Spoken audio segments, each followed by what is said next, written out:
안녕하세요. 저는 6살 딸을 키우고 있는 30대 후반의 여자입니다. 저는 원래 성격이 해맑고 낙천적이다 라는 이야기를 많이 들었는데 살아온 환경도 그렇고 제 주변 사람들도 되게 무난하고 여유가 있었습니다. 살면서 크게 부딪히거나 상처받을 일이 잘 없었다고나 할까요? 원래 타고난 성격도 있지만 주변 환경이 그렇다 보니 저도 성격이 자연스레 해맑고 낙천적이었던 것 같기도 합니다. 하지만 짧다면 짧은 결혼 생활, 그 결혼 생활을 하면서 저는 세상 사람들이 다 나 같은 게 아니구나 라는 것을 아주 뼈저리게 깨닫게 되었습니다. 세상에는 악의가 많고 욕심도 넘쳐나는 사람이 참 많다는 것도 잘 알게 되었고요.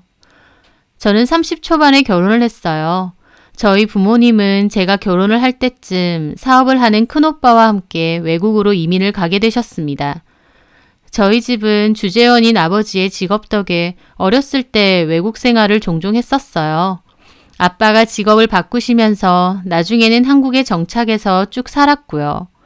그러다가 오빠가 대학 졸업 후 외국에 나가서 살게 되었고 그곳에서 결혼도 하고 사업도 하면서 정착을 하게 되었습니다. 오빠 하는 일을 아버지도 함께 돕는다고 하셔서 부모님도 가시게 되었고요. 저는 한국에서 직장에 다니고 있었는데 만약 결혼을 할 게 아니었더라면 저도 부모님을 따라 함께 외국으로 갔었을 거예요. 하지만 저는 이미 사귀고 있던 남자와 결혼할 계획이 있었고 그래서 저는 한국에 남게 되었습니다. 저희 부모님은 외국으로 가시면서 원래 사시던 2층 집을 저에게 증여해주고 가셨어요. 저희 집은 신도시 근처 주택단지에 위치하고 있었습니다. 제가 그 집을 증여받게 되면서 자연스럽게 결혼하면 그 집에서 신혼살림을 시작하기로 했습니다. 남자친구는 그때 학원을 운영하고 있는 원장이었어요. 착하고 재밌고 성격이 잘 맞는 것 같아 잘 만나오다가 결혼까지 하게 되었죠. 저희 부모님께 소개를 시켜드릴 때만 해도 인물도 좋고 성격도 좋고 젊은 나이에 학원까지 운영하는 거다 보니 능력도 좋다고 생각했습니다. 그런데 결혼하고 나서 보니 잘 되는 줄 알았던 학원은 몹시 어려운 상황이더군요.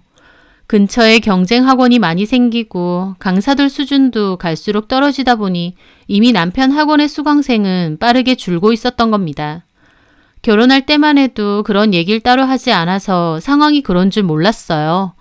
결혼하고 나서 그것도 어느 정도 시간이 지나고 나서야 남편 학원이 꾸역꾸역 남는 것도 없이 유지만 돼가고 있다는 걸 알았죠.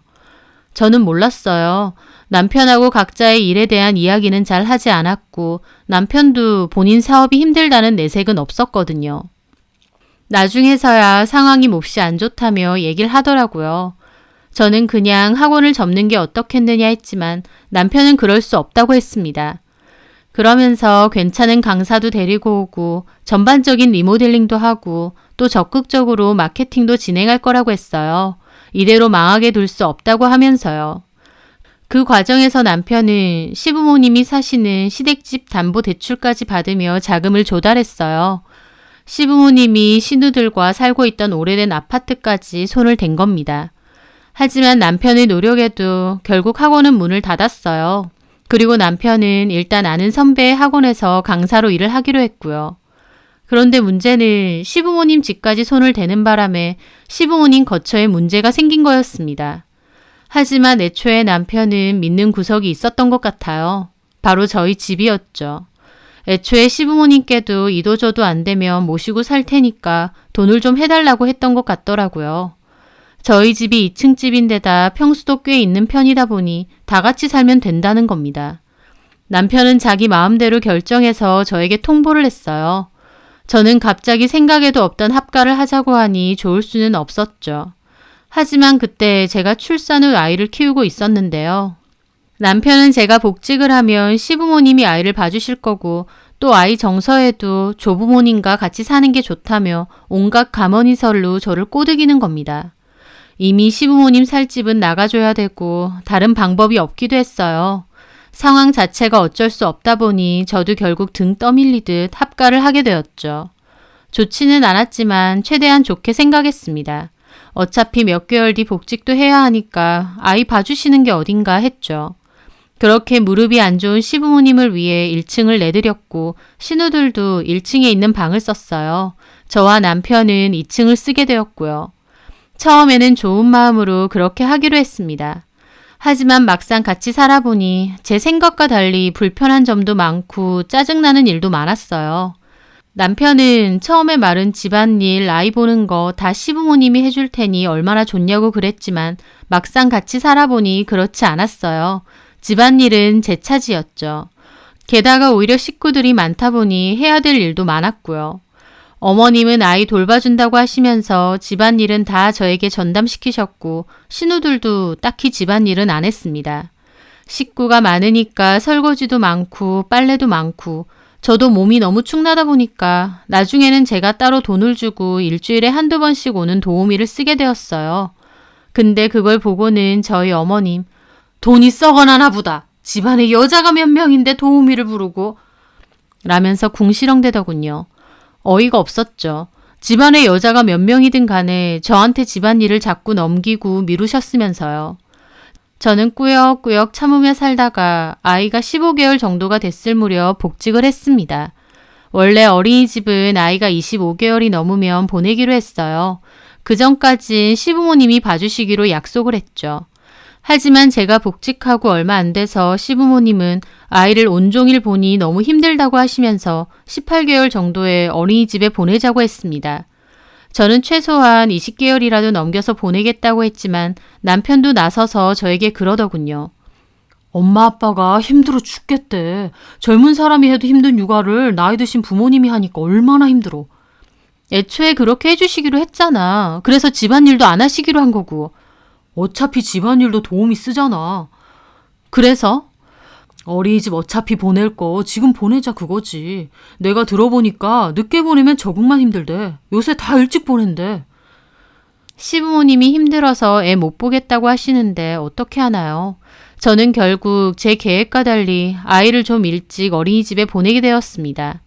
그런 상황들이 좀 짜증스러웠어요. 집안일에 육아까지 해주신다 해서 애초에 합가도 한 건데 막상 합가를 하고 보니 집안일도 육아도 제대로 도와주시는 건 없었어요. 오히려 저만 부담이 늘어나고 힘들 뿐이었죠. 저도 남편이랑 똑같이 밖에서 일하고 힘들게 집에 오는데 집에만 오면 어머님은 기다렸다는 듯 저에게만 이것저것 집안일도 잘 시키셨어요. 휴일이 되면 반찬 만들어놔라, 장 좀 보러 가게 운전해라, 이불 빨래 좀 해놔라 등등 이래저래 시키시는 것도 많았죠. 저한테만요. 남편한테 같이 하자고라도 할라치면 일하는데 바쁜 남편 왜 시키냐고 할 때도 있었어요. 저는 일 안 하나요? 처음엔 좋은 마음이었지만 그런 생활이 반복되니 저도 갈수록 스트레스가 늘었습니다. 그뿐인가요? 같이 사는 신우들도 참 너무하더라고요. 큰 신우는 아나운서 준비한다고 하는 취업 준비생이었고 둘째는 학생이었어요. 맨날 돈 없다고 남편한테 용돈 달라고 그러고 집에 있을 때는 손 하나 까딱 안 했죠. 자기들 세탁물하고 방 청소 정도는 해야 되는데 그것도 하라고 하면 좀 하는 척 하다가 나중에는 안 합니다. 여차저차 4년 넘게 같이는 살았지만 사는 동안 참 속이 갑갑하고 짜증날 때가 많았어요. 그러던 어느 날 저희 부모님이 한국에 오셨어요. 오시는 일이 잘 없었는데 오랜만에 저희 아이도 보고 저도 볼 겸 오신다고 하셨죠. 당연히 저희 집으로 모셨고 제가 시부모님이랑 같이 산다는 얘기는 미리 해드렸기 때문에 알고 계셨어요. 근데 저희 부모님이 올해도 아니고 일주일가량 저희 집에서 지내기로 하셨는데 그것조차도 시부모님과 신우들은 엄청 불편해하는 겁니다. 너무 황당하더라고요. 엄밀히 말하면 저희 부모님 댁이고 시부모님과 신우가 얹혀 사는 건데 도리어 집주인인 저희 부모님을 불편해하고 눈치 주고 언제까지 계실 거냐고 안 돌아가셔도 되느냐 자꾸 묻고 주객이 전도된 거였죠. 저희 엄마도 나중에는 좀 짜증나셨는지 일부러 한번 얘기하셨어요. 사부인, 집이 참 좋죠? 저랑 바깥 양반이 엄청 발품 팔아가면서 찾은 집이거든요. 안에 자재도 좋고 평수도 넓게 빠지고 지붕 색깔도 예쁘고. 엄마 말에 어머님은 완전 표정이 어두워지셨죠. 사시는데 크게 불편함은 없으시죠? 예, 그럼요. 불편할 게 뭐 있나요? 편하시다니까 저도 좋네요. 엄마 아빠가 다 외국으로 가야 돼서 우리 딸이 많이 허전하고 외로울까 봐 걱정했는데 이렇게 시부모님하고 사니까 그럴 걱정은 없겠네요. 지내시는 동안만큼은 편하게 지내세요, 사부인. 저희 엄마의 말에 저희 어머님 대답도 하는 둥 마는 둥 표정 굳어 있으시더라고요. 저희 엄마도 웬만해선 저런 얘기 안 하세요. 하지만 어머님이 마치 자기 집인 양 자꾸 행세하고 저희 부모님더러 언제 가느냐 자꾸 그러시니까 기분 상해서 일부러 말하신 거였죠. 저희 엄마는 제가 걱정이 됐는지 다시 돌아가시기 전에 따로 그러시더라고요. 시부모님하고 신우들하고 언제까지 계속 살 거야? 너 안 불편해? 불편한데 뭐 상황이 어쩔 수가 없어서. 참나, 엄마 아빠가 너 시집살이 하라고 이 집을 너한테 넘기고 갔겠니? 아휴, 미안해. 네가 뭐가 미안해. 네가 그런 것도 아닌데. 참 김서방도 너무한다. 학원 잘 되는 것처럼 할 땐 언제고 결혼하고 1년도 안 돼서 폐업이 말이 되니? 할 말이 없어서 저도 어색하게 웃었죠. 엄마는 조심스레 물으시더라고요. 너는 우리 사는 곳으로 올 생각 없지? 엄마 사는 곳에? 그래. 거기 애 키우기에도 좋고 너네 오빠 사업 잘 되니까 너도 거기서 같이 일해도 되는데.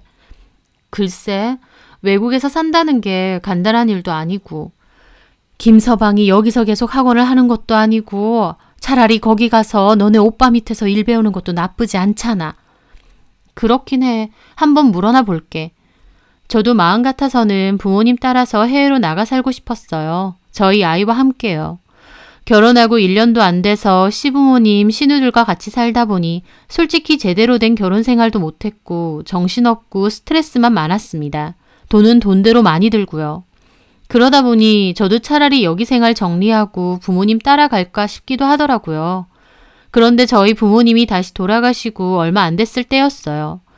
저녁을 먹는데 시어머니가 언짢은 얼굴로 그러시더라고요.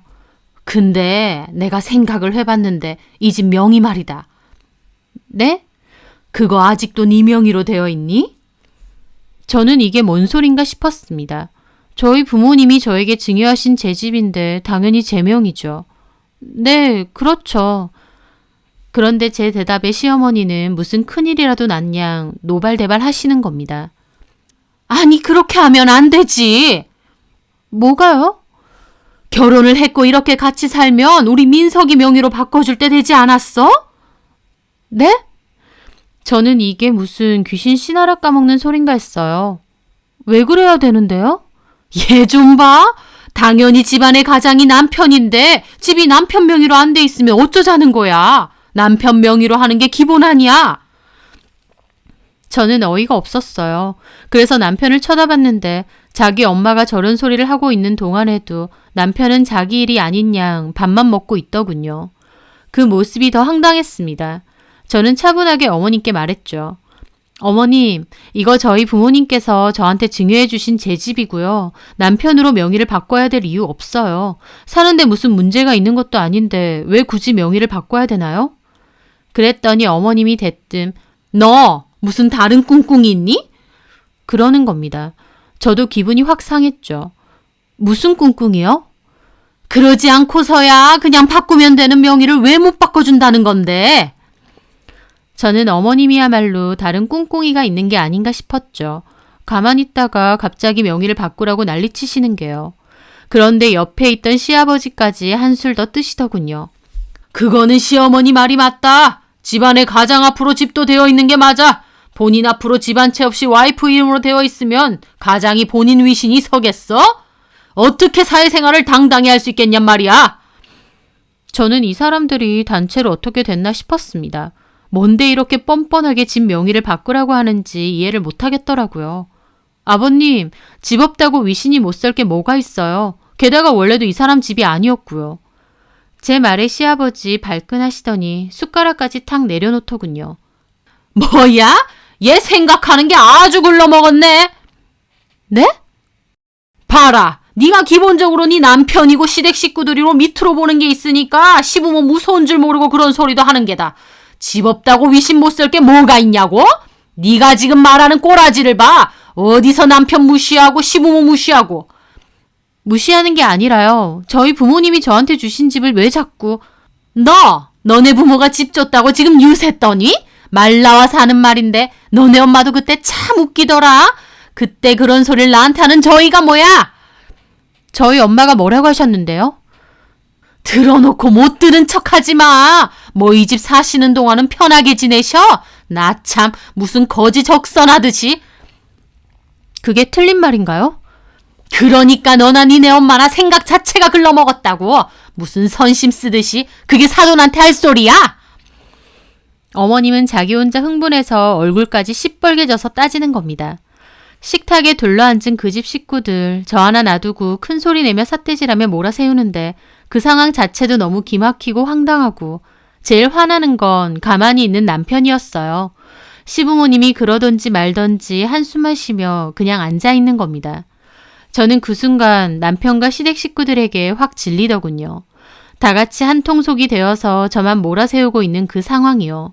이렇게 된데 제 잘못이 있나요?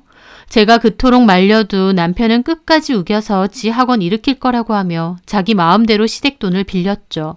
그리고 제 의지와는 상관도 없이 저희 집 밀고 들어와서 4년 넘게 뭉개고 살았고요. 약속했던 집안일도 육아도 제대로 도와주는 거 없이 오히려 저만 더 바쁘고 힘들어졌었습니다. 1층도 안방도 다 시부모님 내드렸고 신우들 뒤치다꺼리까지 했어요. 하지만 그래도 다 참았어요. 좋은 게 좋은 거다 하면서 최대한 좋은 마음으로 꾹꾹 참아왔었죠. 그런데 이제 와서 시댁 식구들 하는 행동을 보니 기가 막히는 겁니다. 호의가 계속되면 권리인 줄 안다더니 시댁 식구들 하는 행동이 딱 그 짝이었어요.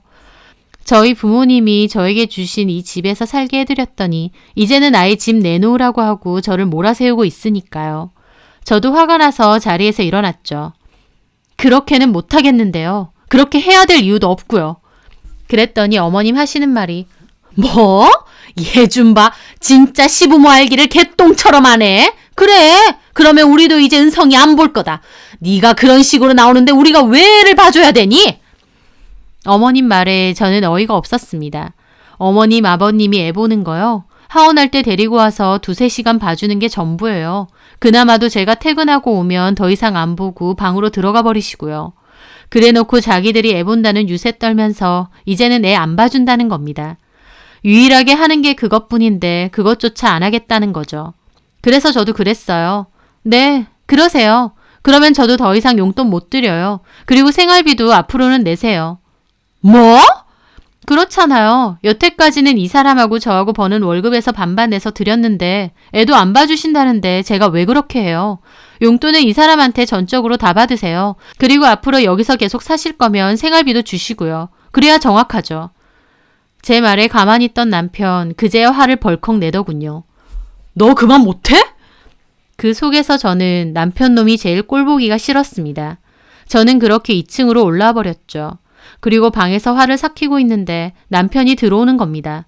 그래서는 대뜸 한다는 소리가 그러고 올라가면 어떡해. 내려가서 부모님께 사과드려. 사과? 그래. 그게 할 말이야? 시부모님인데 생활비를 내라고? 그럼 막대 먹고 예의 없는 소리가 어딨는데? 지금 예의 타령했어? 그러는 당신네 식구들은 나한테 예의 차렸어? 아니 다 떠나서 어머님이 저런 말도 안 되는 소리 할 때 당신 가만히 있더라? 당신 생각도 똑같아? 진짜 명의를 당신한테 해줘야 된다고 생각해? 제 물음에 남편은 제 눈을 피하더군요. 솔직히 엄마 말 틀린 것도 아니잖아. 보통은 집 명의 다 남편 명의로 되어 있어. 그건 남편이 집 해왔을 때고 이 집 네가 해왔어? 제가 따지자 남편도 표정이 엄청 험상궂게 변하더라고요. 와, 개무시하는 거 봐. 이러니까 우리 엄마가 집 명의 바꿔야 된다는 소리까지 하는 거야. 네가 돈 좀 있다고 사사건건 남편을 개무시하니까. 개무시하게 만들잖아. 상황을 봐도 모르겠어? 이 집 내 거고 월급으로만 쳐도 내가 당신보다 훨씬 잘 벌어. 근데 참 웃기지? 너네 부모님 시중에 너네 동생들 뒤치다꺼리까지 다 내 몫이야. 집안일에 애 보는 것까지 내가 전담이고. 딱 봐도 이건 아니지 않아? 그 말을 입 밖으로 내뱉는데 그 와중에 저도 완전 깨달았습니다. 그전까진 뭔가 억울하고 불합리하다는 생각은 있었어도 그냥 좋은 게 좋은 거다 구태여 생각 안 하고 참았거든요. 근데 막상 그 말을 입 밖으로 줄줄 내뱉고 보니 정말 제 상황이 너무 억울한 겁니다. 내가 이런 상황을 왜 참고 있어야 하나 그제서야 자각이 됐다고나 할까요? 제 말에 남편은 할 말이 없는지 얼굴만 뻘개져서 씩씩대더군요. 그래놓고 와, 이거 완전 미친년이네 하고 욕을 하는 겁니다. 뭐? 미친년? 그래, 네가 그렇게 잘났어. 네가 뭔데 사람을 개무시하는데. 할 말 없어? 무시한다고 발끈하는 것 말곤 할 말이 없냐고. 내가 왜 이 집을 네 명의로 하는데? 니네 부모님 나가라고 안 하는 것만도 내가 얼마나 참고 있는 줄 알아? 그 순간 남편이 갑자기 제 머리통을 세게 때리는 겁니다. 저는 갑자기 머리통을 맞고 소리를 지르며 그대로 장롱 쪽으로 날아가 바닥에 쓰러졌어요. 바닥에 주저앉아 있는데 이 상황이 뭔지 감도 안 잡히는 겁니다. 지금 내가 저 사람한테 맞은 건지 하다 손찌검까지 하는 건지. 저는 너무 기가 막혀 남편을 봤고 남편은 씩씩거리고 있는데 그 순간 그 상황이 너무 무섭고 여기에 있으면 안 되겠더라고요. 제가 소리를 지르고 큰 소리가 나니까 위층으로 시부모님과 신우까지 올라왔어요. 어머, 언니 맞았나 봐. 신우가 그렇게 외쳤는데 시어머니 거기다 대고 한다는 소리가 맞을 짓 했지 뭐. 너네 남편이 안 때렸으면 내가 너 때리려고 했어. 그러는 겁니다. 저는 그 기생충 같고 악마 같은 것들 사이에서 정말 1분 1초도 더 못 있겠더라고요. 아이도 무서운지 1층에서 울고 있는 것 같고요. 저는 그 길로 112에 신고를 했습니다. 남편과 시댁 식구들이 말렸지만 저는 악착같이 전화를 해서 신고를 했어요. 가정폭력 당했고 당장 와달라고요. 남편은 제 폰을 기어 후 뺏어서 집어 던졌어요.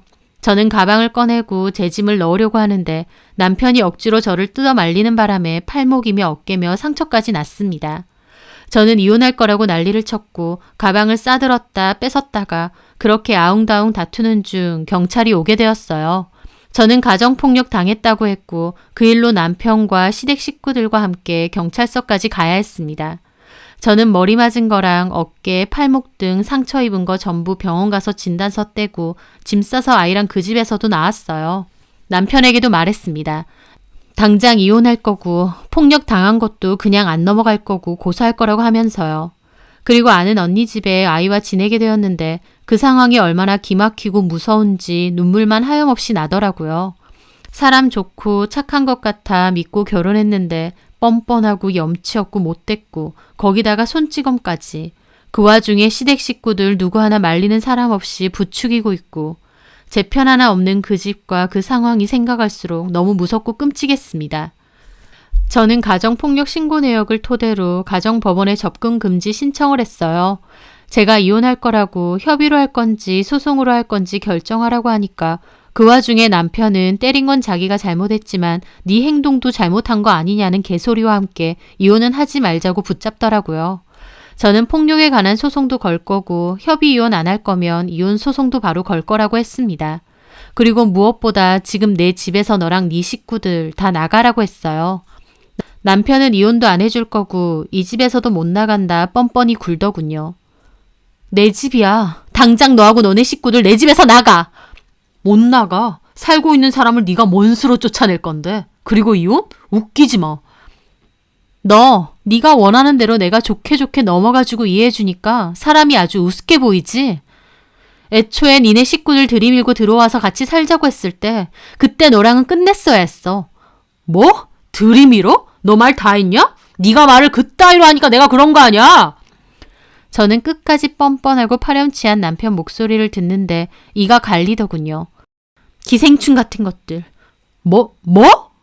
기생충 같은 것들이라고. 기생충이 별거야? 너랑 니네 식구들이 딱 기생충들이야. 염치 없고 뻔뻔하고. 내 집에서 살게 해주니까 너네 집 같든? 좋은 말 할 때 꺼져. 이제 막 나간다 그거지? 못 꺼지면 네가 어쩔 건데?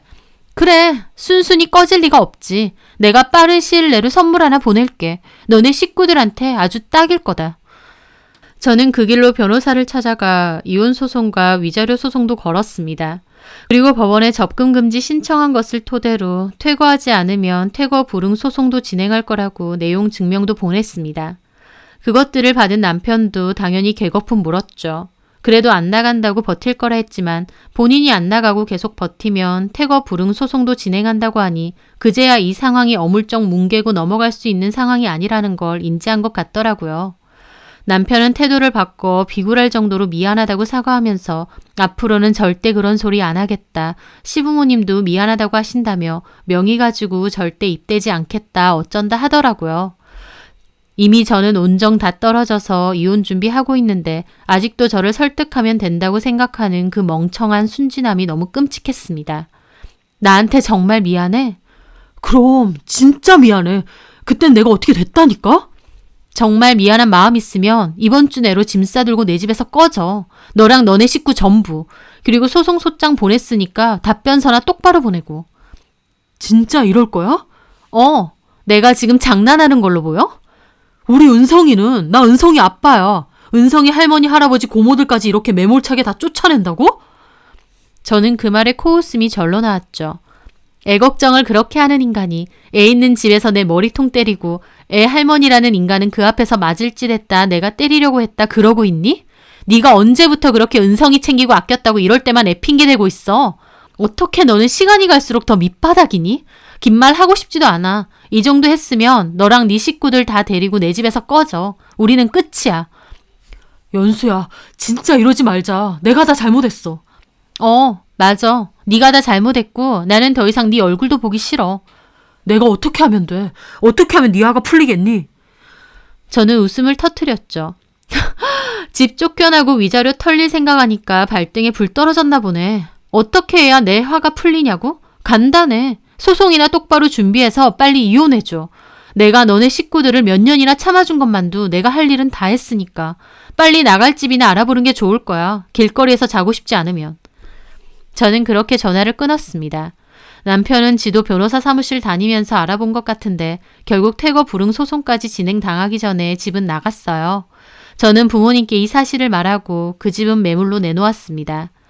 부모님이 여태껏 사시던 집이었고 저도 커왔던 집이라 애정이 많았지만 시댁 식구들과 남편 때문에 이제는 지긋지긋한 밖에 남지 않았거든요. 그렇게 저는 이혼 소송과 위자료 소송을 진행하게 되었어요. 남편도 끝까지 말도 안 되는 어거지로 물고 늘어지면서 소송은 하염없이 길어졌는데 제가 가정폭력으로 신고한 일과 진단서, 남편의 일방적인 요구로 인한 시부모님과의 합가와 약속 불이행 등을 근거로 저도 싸우게 되었습니다. 소송이라는 게 변호사들이 진행하는 거긴 해도 빨리 끝나지 않는 상황이 참 사람을 지치게 하더라고요. 하지만 그 와중에 집은 좋은 값으로 팔렸고 저는 따로 작은 집을 구해서 아이와 살게 되었어요. 그러면서 저희 엄마만 따로 저 보러 나오셔서 저랑 좀 지내셨어요. 그러면서 여기에서의 생활은 정리하고 같이 외국으로 들어가는 게 어떻겠냐 하시더라고요.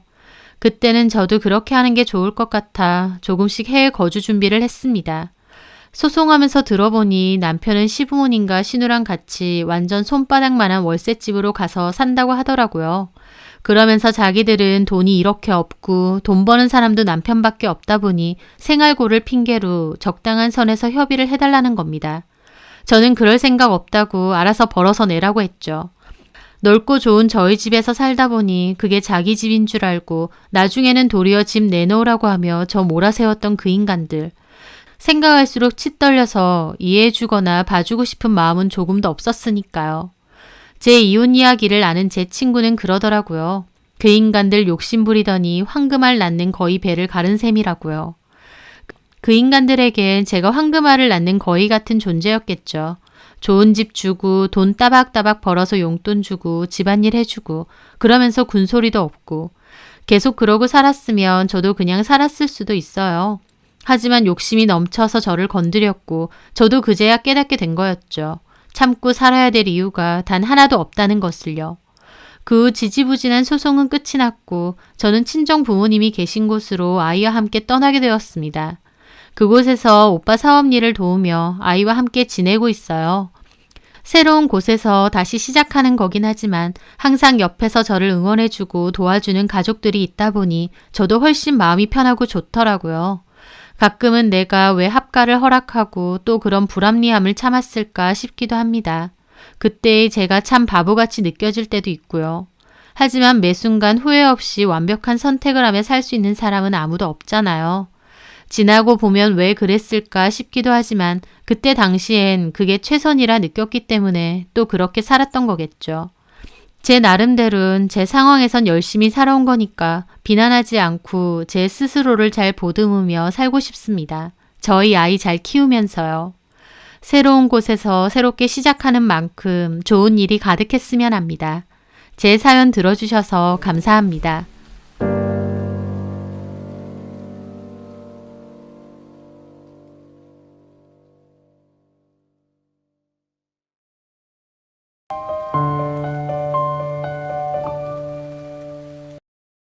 안녕하세요. 저는 지방의 한 소도시에 살고 있는 30대 돌싱녀입니다. 결혼 5년 차에 참 황당한 이유로 이혼을 하게 되었습니다. 세상에는 별의별 이혼 사유들이 많다지만 제 이혼 사유도 들어보시면 참 어이없으실 겁니다.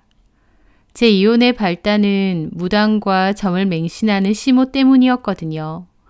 무당과 점을 좀 지나치게 좋아하셨는데 처음엔 단순히 어머님의 개인적인 성향이고 저랑은 크게 상관없을 거라 생각했습니다.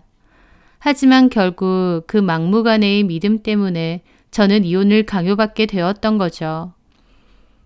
저는 남편, 그때 당시 남자친구였던 그 남자와 2년 정도 연애를 했습니다. 아는 지인의 소개로 만나게 되었는데 저와 같은 지역에서 나고 자란 사람이었죠. 나중에 보니 저희 엄마와 남친네 어머님도 서로 이름은 아는 사이시더라고요. 두 분이서 개인적으로 아는 사이는 아니고 저희 엄마 친구분이 남친 어머니 친구분이기도 했거든요. 그러니까 한 달이 건너서 아는 사이였던 거죠.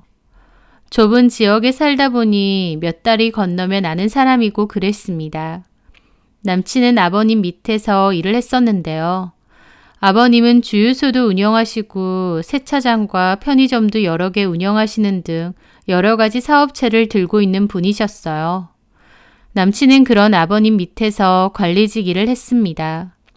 남친네 집은 금전적으로도 여유도 꽤 있는 편이었기에 저 결혼한다고 했을 때 주변에서는 결혼 잘한다고 그랬습니다.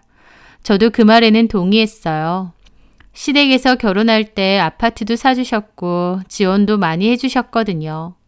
또 남자친구도 성격이 수더분하고 착한 편이어서 별로 싸울 일도 없었습니다. 다 괜찮았는데 다만 한 가지, 어머님이 사주나 미신 등의 무속신앙을 굉장히 좋아하신다고 했어요. 특히 정기적으로 찾아가는 무당이 한 명 있는데 어머님이 그 무당 말을 엄청 신뢰한다고 했습니다. 그래서 사업이든 집안일이든 무언가 일이 생기면 뭐든 다 그 무당을 통해서 결정을 한다고 했죠. 남자친구가 그런 언지를 줬을 때도 별 생각 없었습니다. 사주 미신 좋아하는 사람이야 워낙 많고 저도 싫어하지 않거든요. 그렇다고 어머님처럼 맹신하는 건 절대 아니었고 1년에 한 번 정도 가볍게 혹은 재미삼아 신년 운세 보러 가는 정도였습니다. 저도 기본적으로 점 보는 데에 별로 거부감도 없었던 거죠. 그래서 어머님이 그런 걸 워낙 좋아하신다고 했을 때도 그렇구나 하고 말았어요. 실제로 남자친구네 인사를 드리러 갔을 때 어머님이 제 생년월일도 바로 물어보셨어요. 자기가 자주 찾아가는 보살님이 있는데 궁합 한번 보려고 하신다고요. 대놓고 얘기하시길래 저도 웃으면서 보시고 꼭 결과 얘기해달라고 저도 궁금하다고 그랬습니다. 나중에 어머님이 궁합을 봤는데 너무너무 좋은 궁합이라고 천생연분이라면서 입이 귀에 걸리셨어요.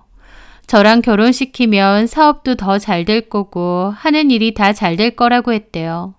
제가 남친의 부족한 부분을 다 메꿔주는 사주라고 하면서요. 그리고 자식운도 좋아서 결혼하고 바로 아들 하나, 딸 하나를 낳을 건데 그 자식들도 굉장히 똑똑하고 잘 될 거라고 했답니다. 어머님은 그 궁합 결과를 듣고 나서 저를 더욱 마음에 들어하고 예뻐하셨어요. 내가 너 처음 보자마자 내 며느리구나 싶은 생각이 딱 들면서 너무 예쁘고 마음에 드는 거야. 궁합이 이렇게 잘 맞는 걸 본능적으로 알았던 거지. 그러셨거든요. 저는 다른 조건들보다 일단 궁합이 좋다는 것에서부터 점수를 얻고 들어갔던 겁니다. 아니, 점수를 얻은 정도가 아니라 어머님이 눈에 꿀이 떨어지게 저를 좋아하실 정도였죠. 저 좋다고 마음에 든다고 하시고 궁합도 좋다는데 사실 저도 싫을 건 없잖아요. 궁합이 좋다니 잘됐다 그 정도는 생각했죠. 하지만 결혼하고 보니 어머님에게 그 무당은 단순한 점쟁이가 아니더라고요.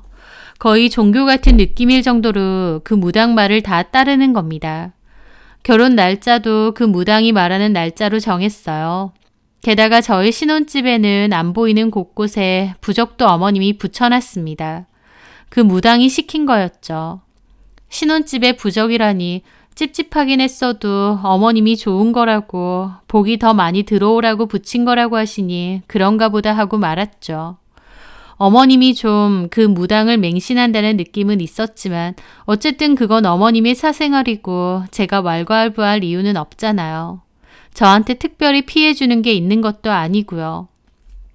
그런데 어머님이 그 무당에게 가졌던 믿음이 흔들리면서 제 결혼 생활도 흔들리게 되었습니다.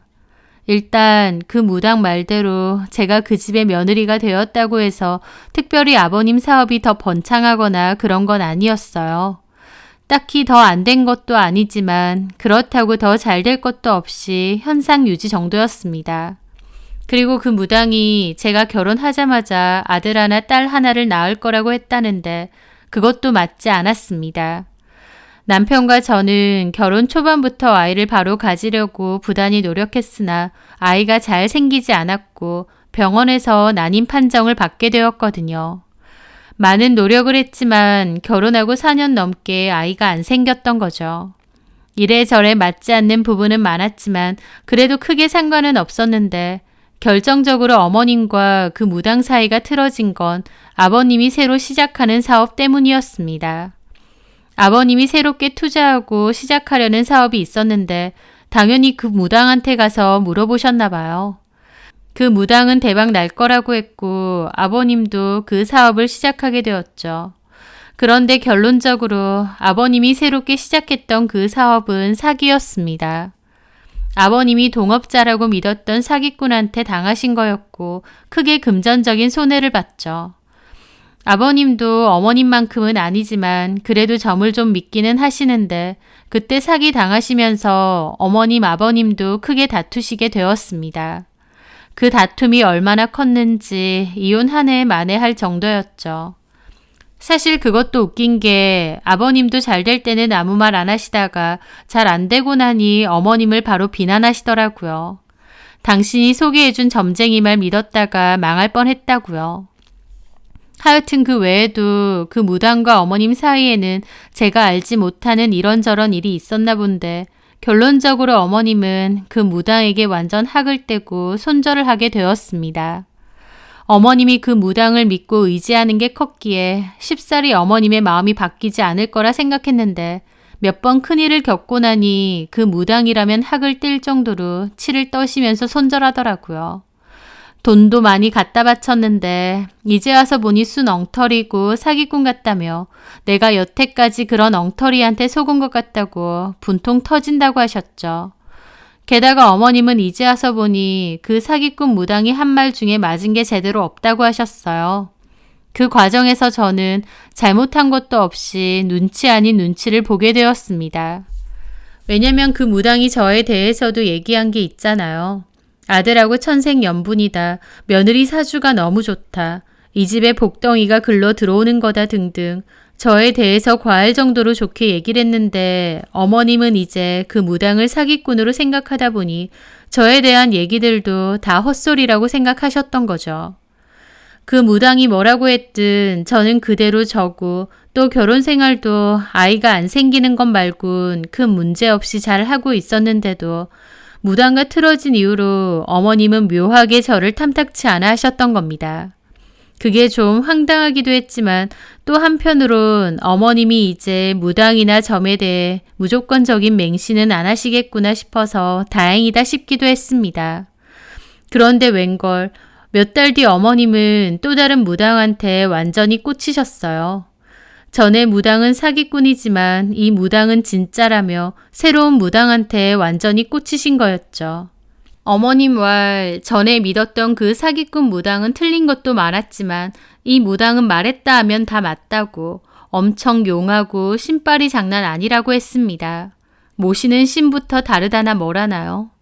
그걸 옆에서 지켜보는 저는 차라리 종교를 믿어보시지 왜 무속인한테 자꾸 저러실까 이해는 안 됐지만 그냥 어머님 성격이 저러신가 보다 넘어갔습니다. 그렇게 어머님이 새로운 무당에게 꽂힌 지도 반년 이상이 넘어갔을 때였어요. 어느 날 어머님이 기니 할 얘기가 있으니 저녁에 저희 집에 오신다고 했습니다. 남편은 그날 약속이 있어서 늦게 온다고 했고 어머님한테도 그렇게 전했어요. 남편은 늦게 온다고요. 그런데 어머님은 저한테 할 얘기가 있는 거라고 그냥 오신대요. 그래서 저는 어머님이 평소 좋아하시는 음식도 준비해놓고 전에 맛있게 드신 디저트도 사놓았죠. 집도 평소보다 더 깨끗이 치워놓고요. 나름 어머님 오신다고 준비를 한창 했고 어머님이 오셔서 반갑게 맞이했습니다. 그런데 어머님이 저희 집에 오시자마자 제 앞으로 뭘 던지셨는지 아세요? 바로 이혼 서류였습니다. 용준이랑 이혼해줬으면 한다. 위자료 명목으로 돈은 좀 챙겨주마. 다짜고짜 이혼해달라고 이혼장을 주시니 어처구니 없다는 말로도 부족했죠. 이혼이라뇨 어머니. 지금 무슨 말 하시는 거예요? 애초에 둘이 결혼하면 안 됐는데 내가 그때 그 사기꾼 무당 말을 잘못 듣고 아휴. 어머니 왜 이러시는지 자초지종이라도 얘기해 주셔야죠. 갑자기 와서 이혼하라고 하시는 게 어딨어요. 그이는 어머님 이러시는 거 알아요? 용준이도 안다. 네? 남편도 다 안다는 겁니다. 저는 그 말에 너무 놀라 천장으로 튀어오를 뻔했습니다. 그게 무슨 그이가 안다고요?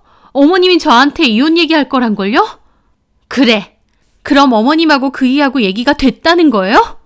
용준이도 내 뜻이 정그러하다면 따르기로 했어. 어머님 뜻이 뭔데요? 저는 어머님이 갑자기 왜 이러시는지 모르겠어요. 제가 뭘 잘못했어요? 도대체 왜 이러세요? 제가 당황해서 어버버 하고 있는데 어머님은 싸늘하게 보시더니 그러시는 겁니다. 너랑 살면 내 아들이 단명 안 된다.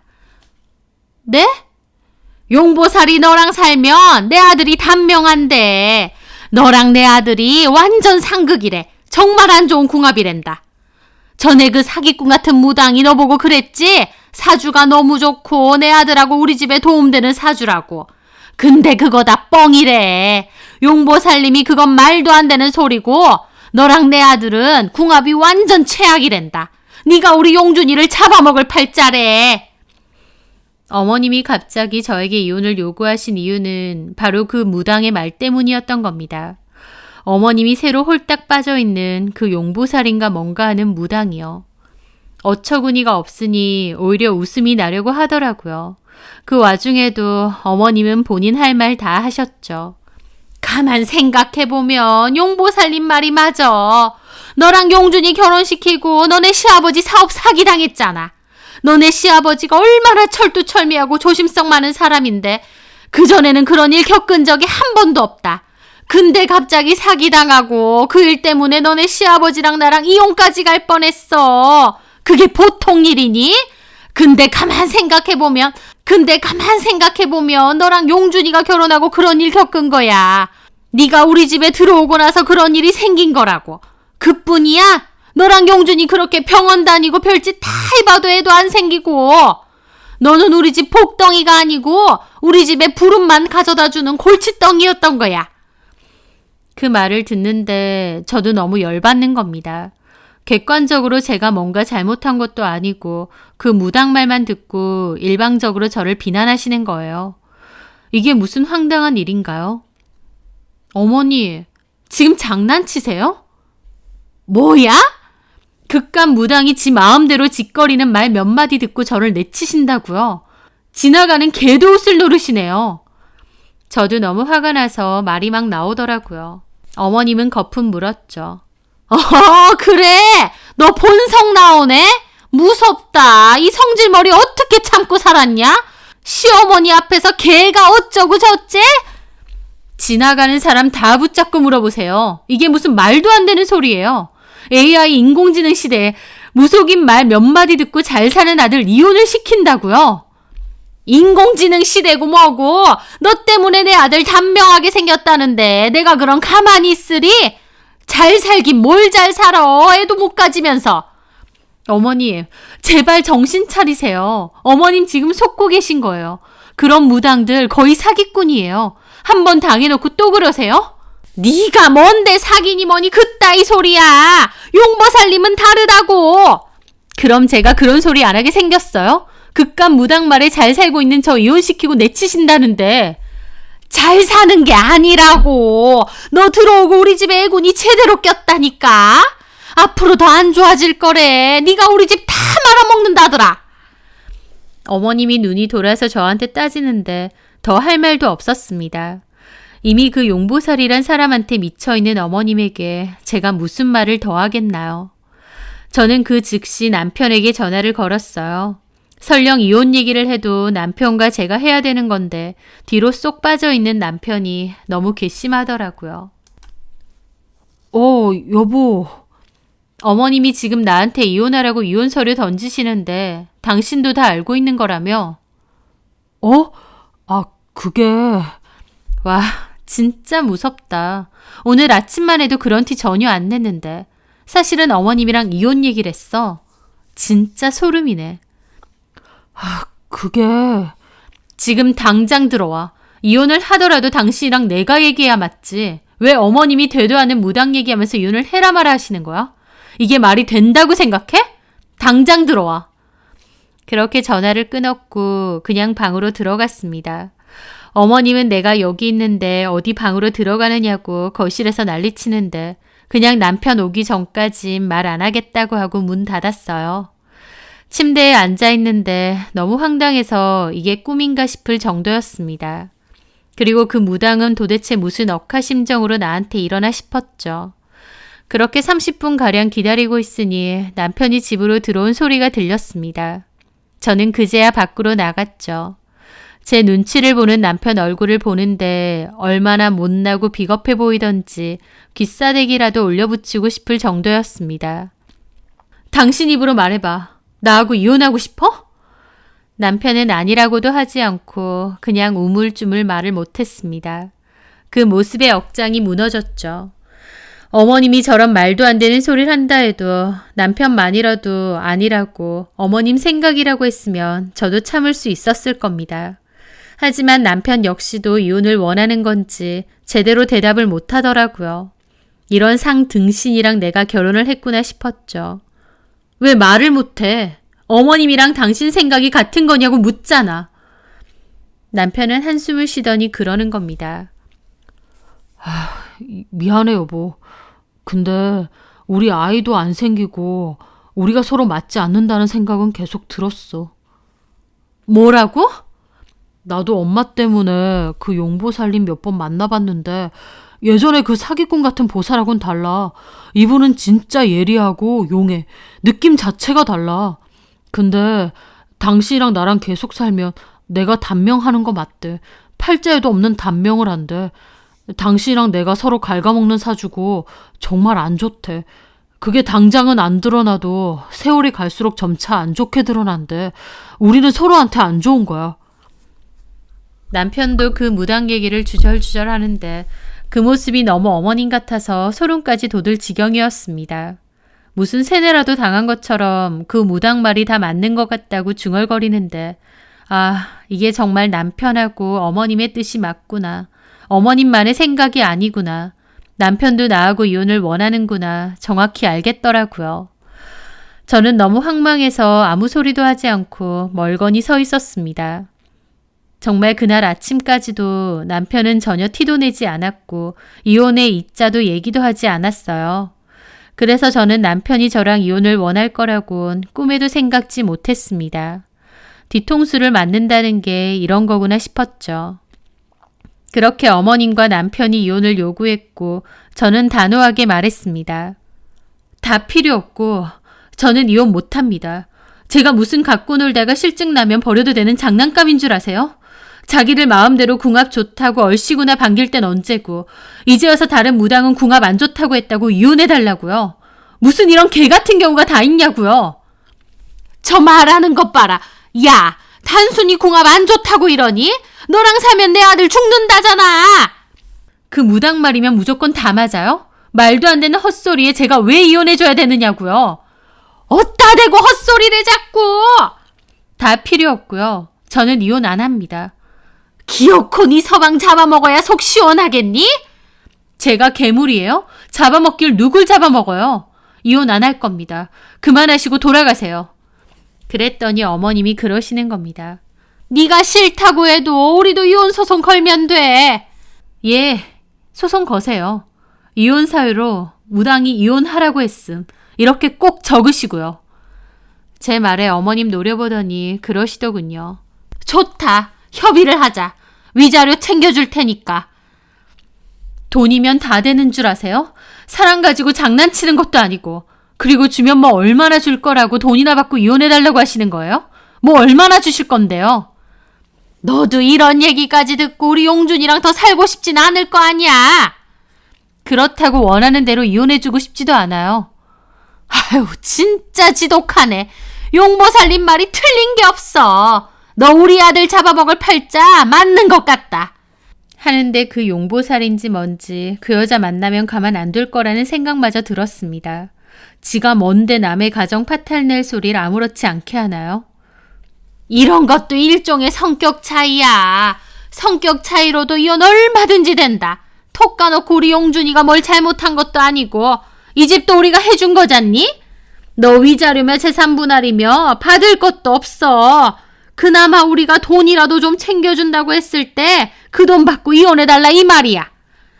싫어요. 성격 차이로 이혼된다고요? 아니요. 제가 동의를 안 하는데 무슨 이혼이 돼요. 저는 끝까지 안 할 건데요. 제 말에 어머님 저 노려보고 저도 노려봤습니다. 어머님이나 남편놈이나 뭐 이런 인간들이 다 있나 싶었죠. 5천만 원 줄게. 이혼해라. 그 말에 저 코웃음 쳤습니다. 난 또 돈으로 뭐 해준다길래 대단히 많이 주시는 줄 알았네요. 싫은데요. 결혼할 때 이 집도 우리가 해준 거고 너 해온 게 뭐가 있다고. 제가 해온 혼수 및 결혼 비용만 해도 2,500이에요. 근데 5천만 원? 장난치세요? 어머님 아들 단명할까봐 무서워서 이혼해달라고 하시면서 5천만 원? 덜 급하셨나 봐요? 아이고, 지독하다 지독해. 내가 용보 살림 아니더라도 너 같은 거 며느리로 더 못 둔다. 네 마음대로 해라. 우리도 소송 걸 거니까. 네, 마음대로 해보세요. 저도 대응할 거니까. 그렇게 어머님은 치를 떨고 나가셨어요. 저는 남편한테 얘기 좀 하자고 했는데 남편도 제 팔을 뿌리치더니 작은 방에 들어가서 문 잠궈버리는 겁니다. 회피하는 거였죠. 제가 문 두드리며 나오라고 소리 질렀는데도 절대 안 나오더라고요. 와, 저런 인간을 남편이라고 정말 우라통 터지고 기가 막혔습니다. 이런 일로 이혼을 요구당할 수도 있구나. 나한테 이런 일도 다 생기는구나. 그날 밤 이를 바득바득 갈았죠. 그렇게 다음날 아침 저는 침대에 앉은 채로 잠깐 졸았는데 그 사이에 남편놈은 도망가듯이 나가더라고요. 저한테 막무가내로 이혼을 요구하면서 제대로 된 대화도 없이 저렇게 도망치기만 하는 비겁한 인간이었죠. 저는 그날 바로 친정으로 가서 일을 얘기했습니다. 군대 제대하고 복학 전에 쉬고 있던 남동생도 그 얘기를 듣고는 분통 터져 했습니다. 미친 것들 아니냐고요. 그러면서 그 용보살인가 뭔가 쫓아가서 가만 안 둘 거라고 했습니다. 지가 뭔데 누나네 가정을 파탄시키려고 하느냐고요. 저도 그 용보살이라는 여자 생각만 해도 치가 떨렸습니다. 그런데 저는 그 용보살이란 사람을 들어만 봤지 누군지도 모르고 어디에 무당집이 있는지도 모르거든요. 이제 와서 어머님한테 물어볼 수도 없는 노릇이고요. 그랬더니 남동생이 그런 미행을 살짝 붙어보잡니다. 저희 시어머니 미행이요. 그래서 그 용보살인지 뭔지에 대해서 좀 알아보자는 겁니다. 보통 아기가 있지 않고서야 그런 말까지 하면서 한 가정을 파탄시키려고 하겠느냐면서요. 저도 그 용보살이라는 인간 면상이라도 보고 싶었기에 동생 말대로 미행을 한번 해보기로 했습니다. 어차피 이혼 얘기까지 오가는 거 이판 사판이다 싶었거든요. 그렇게 저는 남동생 차를 얻어 타고 몰래 어머님을 미행하게 되었습니다. 남편은 이혼 통보 이후 집에는 들어오지도 않았어요. 이혼 통보 해놓고 가출까지 한 거였죠. 아마 시댁 들어가서 사는 것 같은데 참 비겁한 인간이었습니다. 그렇게 이판사판 저도 눈이 돌아있는 상태였기에 동생과 함께 며칠 동안 어머님 미행도 했던 겁니다. 동생은 군대에서도 운전병이었고 평소에도 운전을 능수능란하게 굉장히 잘하는 편이어서 든든하더라고요. 그렇게 어머님 뒤를 붙어봤는데 3일 정도까진 어머님도 별다른 곳에 가지 않았습니다. 끼케야 마트 정도였죠. 요즘은 그 용보살이라는 사람 안 만나나 했는데 4일째 되던 날 어머님은 자기 차를 타고 어디론가 가더라고요. 동생과 조심조심 따라갔는데 어머님은 어느 낯선 골목으로 들어가는 겁니다. 그리고 한 곳에 차를 댔어요. 거기가 바로 용보살 무당집인 듯 했죠. 멀리서 어머님이 들어가는 무당집 위치를 체크해 놓았습니다. 어머님은 그 무당집에 들어가고 30분 정도 있다가 다시 나오더니 또다시 차를 타고 집으로 가시더라고요. 어머님 댁은 주택이거든요. 남동생도 멀찌감치 차를 대놓고 지켜보고 있었죠. 어머님은 집 앞에 차를 주차했는데 그때 마침 남편의 차도 오더라고요. 누나, 매형차도 왔어. 남동생은 멀찌감치 빌려온 카메라로 최대한 줌을 당겨 사진도 몇 장 찍고 있었어요.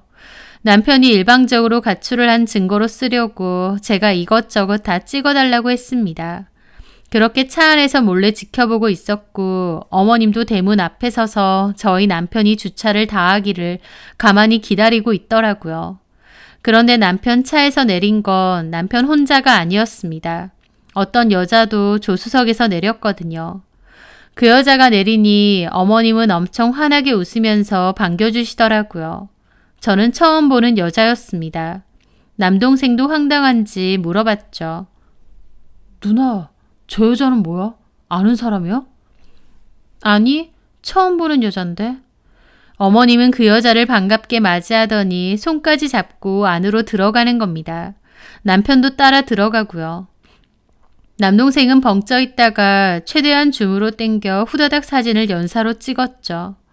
그렇게 어머님과 남편, 그 여자가 집 안으로 들어가고 나서 저도 정신이 들었습니다. 남편과 그 여자는 보통 사이 같지 않았어요. 아, 남편이 바람을 피고 있었구나. 여자가 있었구나. 심지어 어머님도 다 알고 있구나 라는 것을 알게 되었습니다. 아무 말도 안 했지만 남동생도 똑같은 생각이더라고요. 그 용보살의 얘기니 뭐니 둘째치고 남편한테 일단 내연녀가 있었던 겁니다. 어머님까지 반기는 내연녀가요. 어머님이 저희 집 와서 이혼 서류 날릴 때만큼의 충격이 다시 한번 찾아오더라고요. 남동생은 저것들 미친 거 아니냐 욕을 하는데 저는 너무 어처구니가 없어서 멍하게 있었습니다. 그렇게 친정으로 돌아왔고 얘기를 들은 저희 엄마도 뒷목 잡으시더라고요. 남동생이 그나마 사진을 찍었기에 확인했고 그 여자 얼굴도 찍혀 있었습니다. 저랑 나이는 비슷하거나 아니면 좀 많아 보였고 평범한 인상이었어요. 어머님은 그 여자가 너무 좋은지 싱글벙글해서 그 여자를 맞이하셨고요. 엄마는 사진을 보고 화를 내셨죠. 세상에, 결국 바람 핀 거였어? 이서방이? 그러면서 궁합 핑계대고 헤어지자고 한 거니? 이 인간들이 단체로 미쳤나? 진짜 미쳤나 봐. 세상에 바람이라니. 생각도 못했어. 이것들 당장 요절을 내야. 엄마가 너무 흥분하셔서 당장 쫓아가겠다는 거 겨우 말렸습니다. 이 사진 뽑아서 내가 직접 얘기하겠다고요. 그렇게 저는 다음날 그 사진들을 인화했고 따로 가방에 녹음기까지 넣어두고 어머님 댁에 쳐들어갔습니다. 남편과 아버님도 집에 있었죠. 저는 남편에게 말했습니다. 내 연락도 안 받고 집에서 가출하더니 여기 있을 줄 알았어. 그럼 내가 여기 있지 어딨어. 진짜 너무한다. 너 여기 왜 왔어? 이혼 서류에 도장 찍어주려고 왔어? 어머니, 제 사주 탓하면서 그렇게 난리치더니 결국 이 여자 때문에 이혼해달라고 하신 거죠? 저는 그 사진들 다 내려놨습니다. 그걸 보고 그 집 식구들 다 놀라더라고요. 세상에, 이게 뭐야? 너 나 미행했니? 말 돌리지 마시고요. 이 여자 뭐예요? 어디 설명 좀 해보세요. 제 말에 어머님도 남편도 딴청만 피우더라고요. 아버님도 다 알고 있던 건지 모른 척 하고 있고요. 와, 다들 너무하시네요. 아들이 바람을 피우고 있는데 아들을 나무라지는 못할 망정 제 탓으로 돌리면서 이혼 요구를 하세요? 그 말에 어머님이 저를 흘겨보며 그러시는 겁니다. 예, 너 말이라도 똑바로 해라. 우리 용준이가 바람을 피운 게 먼저가 아니라 네 사주가 너무 억세고 안 좋다고 내 아들 잡아먹는다 했던 게 먼저야. 그 뒤에 그 여자 만난 거고. 뭐라고요? 용보살님이 네 사주가 안 좋고 궁합이 안 좋다고 얘기하신 게 먼저라고. 너 정말 내 아들 잡아먹는 팔자고. 너 때문에 내 아들 단명하는 거 맞아. 우리가 너한테 이혼을 요구하는 건 그 이유 때문이 맞다고. 그래서요? 그렇게 말하면 어머님 아들이 바람 피운 게 없던 일이 돼요? 어떻게 아들 내연녀가 이 집까지 드나들어요? 이미 그 여자가 며느리 같던데요. 어머님 아버님 저한테 이러실 수 있으세요? 당신도 마찬가지야. 내가 멀쩡히 있는데 이따위 짓을 벌이고 싶어?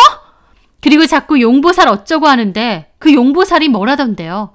저는 이 사람 잡아먹을 팔자고 그 여자는 뭐 대단한 팔자라도 된대요? 이 사람 대통령이라도 만들어줄 그런 팔자래요? 대통령까진 아니라도 우리 용준이한테는 너무 도움되고 좋은 팔자랜다. 뭐라고요? 너랑 다르게 궁합도 천생연분이고 우리 용준이를 훨씬 더 잘되게 만들어준댄다. 그냥 옆에 있는 것만으로도 그 기운이 너무 좋대. 그것뿐이니? 지금은 좀 쉬고 있긴 하지만 예전에 사립고등학교에서 선생님도 했다고 하고 너랑 다르게 성격도 순하고 착하고 나한테도 얼마나 잘하는지 몰라. 선하고 착하고 너랑 기운 자체가 다르다. 선하고 착한 여자가 유부남하고 놀아나요? 어머님은 예전에도 무당 얘기 듣고 저 좋다고 설레발 치시더니 또 그러세요? 그 무당은 사기꾼이었어. 용보살님하고 질적으로 달라. 다르긴 뭘 달라요? 어머님이 또 사기당하는 거죠. 뭐가 어째? 너 그래서 여기 왜 왔어? 그거 따지려고 왔어? 그럼 남편이 바람피는 꼴 직접 봤는데 모른 척 할까요? 그건 안 되죠. 제가 허수아비로 보이세요? 저는 그 앞에서 가만히 있는 남편 놈 기싸대기를 올려붙였습니다. 결국 이 모든 게 남편 문제인데 지는 남일인 양 가만히 있는 게 너무 얄미웠거든요. 제가 남편을 때리자 어머님이 달려와 저를 떠밀었습니다. 이게 미쳤나? 어디 내 아들을 밀쳐! 저는 어머님을 노려보며 그랬습니다. 어머님이 그랬죠? 성격 차이로 이혼소송 걸 거라고. 근데 이제 아니거든요? 이건 명백한 외도고 어머님 아들이 100% 유책 배우자예요. 유책 배우자는 이혼소송 못 걸어요. 이제 소송이고 뭐고 못 하신다고요. 제가 이혼 안 해준다고 하면 어머님 아들 이혼 못 해요. 그 말에 어머님도 아버님도 뜨악하더라고요. 아시겠어요? 저는 이혼 안 해줄 겁니다. 그리고 이용준, 너랑 그 기집애랑 딱 기다려. 위자료 소송 걸 거니까. 내가 이혼은 안 해줘도 너랑 그 기집애 소송으로 탈탈 털어줄게. 그리고 저는 절대 이혼 안 해주겠다고 쏘아붙이고 집으로 돌아갔어요. 시모와 남편은 그 뒤로도 전화가 와서 미안하다, 이혼해 달라며 회유하려고 하더라고요. 남편의 외도가 발각된 이상 이혼 소송을 걸 수도 없으니 이제 와서 저를 살살 달래려 드는 겁니다. 그러면서 돈 줄 테니 이혼해 달래요. 처음엔 5천만 원 준다고 한 게 나중엔 7천, 1억까지도 올라갔습니다. 그러면서 자기들도 더는 무리라며 5년 살고 1억이면 적은 돈 아닌데 그냥 받고 이혼해 주라는 겁니다. 저는 1억이든 10억이든 싫다고 상간소송 주구장창 걸어서 돈 마련하겠다고 했습니다. 저도 정남이 다 떨어져서 이혼하고 싶었지만 너무 얄미워서 더 버틴 것도 있었죠. 누구 좋으라고 이혼해 주나요? 그런데 얼마 뒤 저는 남동생으로부터 놀라운 얘기를 들었습니다. 제 일 때문에 분통이 터졌던 남동생은 저도 모르게 저희 남편 미행도 하고 그 여자도 미행을 해왔던 겁니다. 저는 시댁 식구들과 남편하고 싸우느라 제정신이 아닌 상태였다 보니 고맙게도 동생이 저를 위해 그렇게 해준 거였죠.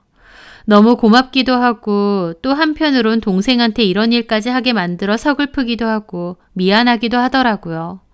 그런데 동생이 가져온 증거들은 실로 충격적인 것이었습니다. 그리고 저는 아이러니하게도 오히려 그 증거들을 보고 차라리 이혼을 하겠다 마음을 굳혔어요. 내가 이혼을 해주는 것이 진짜 복수가 되겠다는 생각이 들었거든요. 그 뒤로 어머님으로부터 전화가 왔어요. 자꾸 이렇게 질질 끌지 말자. 이런다고 너한테는 뭐가 좋니? 저는 아무 상관 없는데요. 어머님은 한숨을 푹푹 내쉬더라고요. 저 정리하고 그 복덩어리 새며느리 빨리 맞이하고 싶은가 본데 제가 안 나와주니 복장 터지는 것 같았죠. 저도 남동생이 갖고 온 증거를 본 이상 이혼해줄 생각도 있었지만 어머님과 남편이 괘씸해서 더 버틴겼습니다. 그랬더니 어머님은 훨씬 많은 위자료 명목의 돈을 제시하셨어요. 이게 마지막이라면서요. 그 돈 받고 따로 소송 없이 이혼해달라고 하시더군요. 이 금액이 우리한테는 마지노선이고 더는 무리라고 하면서요. 제가 봐도 더 버틴겨봤자 그 이상의 돈은 줄 생각, 줄 여력도 없을 것 같더라고요. 그래서 못 이기는 척 알겠다고 이혼해 줄 테니 이혼 서류 챙겨서 만나자고 했습니다. 남편도 같이요. 제가 결국 이혼해 주겠다고 하니 어머님도 엄청 기뻐하시더라고요.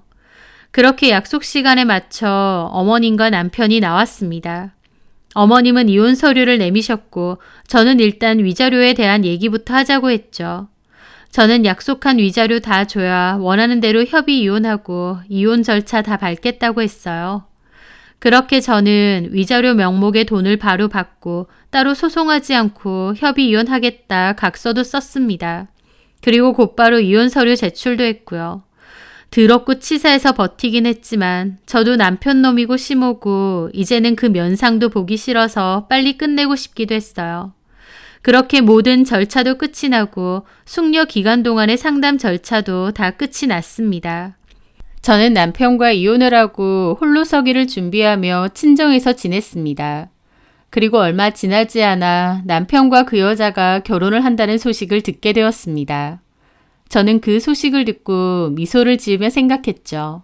당신들이 말한 행복이 얼마나 갈지 지켜보자면서요. 그리고 그 행복은 반년도 가지 않았습니다. 저는 엄마 친구분께 그 얘기를 전해 들었습니다. 아버님 사업이 어려워져서 운영하는 세차장은 정리하시고 편의점도 한 곳은 다른 사람에게 넘겼다는 얘기를요. 그래서 아버지한테 월급 받는 남편도 월급이 전과 같지 않고 적어지고 그 돈에 만족하지 못한 여자가 자주 싸웠다고 하더군요. 게다가 엎친 데 덮친 격으로 시모는 갑상선 쪽에 혹이 생겨 계속 병원을 다니고 알아 누웠다고 하더군요. 저는 이때인가 생각하고 시어머니에게 전화를 했죠. 네가 웬일이냐?